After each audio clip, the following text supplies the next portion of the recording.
इनो रहो उनो रहो, मानो उनको सबसे घस लेना है, इनसे नहीं।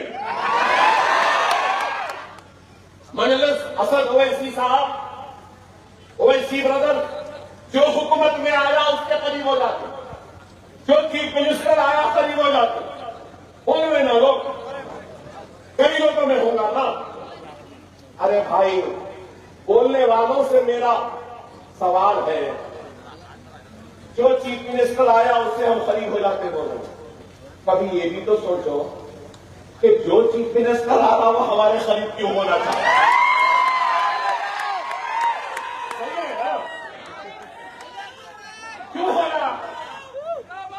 अरे क्यों हो रहा भाई?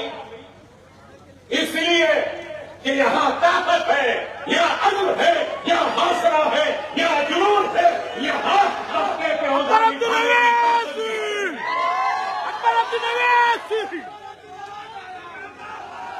इनो रहो उनो रहो, मानो उनको सबसे घस लेना है, इनसे नहीं।